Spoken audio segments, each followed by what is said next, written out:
Do you see a picture yet?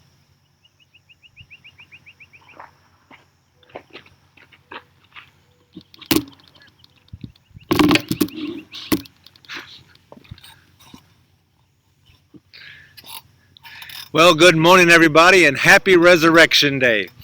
It is the strangest and most unusual, yet in some ways the most exciting Easter that we have had in a long, long time.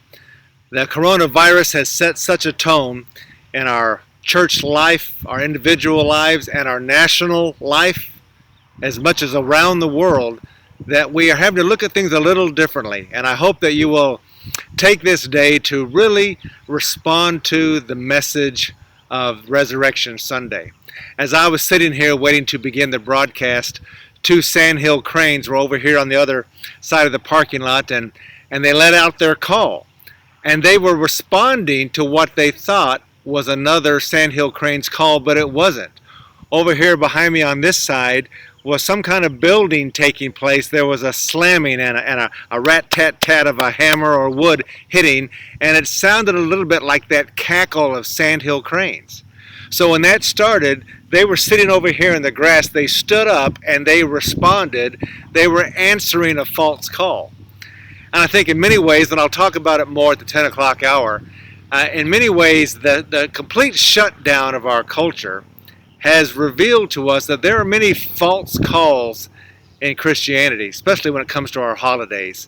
And the Lord has shut all that down through the coronavirus. All we have this morning is really the simplicity and the power of the resurrection. And I hope it will remind each one of us of the true call of our faith, the hope of everlasting life because of what Jesus did. As I was reflecting yesterday in the noontime devotion and have been thinking this entire week about what happened on Sunday morning, it was preceded by one of the most tumultuous, emotional roller coaster weeks of all time. It began with the triumphant entry of Christ into Jerusalem.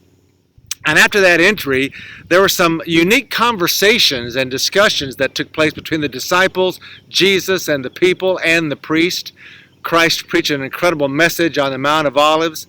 Then they have this sacred last Passover. Then after that, this betrayal that Jesus had told the disciples, one of you is going to betray me. And when each one of them said, "Is it I?"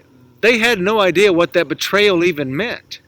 I'm sure none of them thought that it would mean that Jesus would be arrested and then tried and beaten and scourged and then crucified, all in a matter of hours. So they go into the garden, they pray, they fall asleep, they're so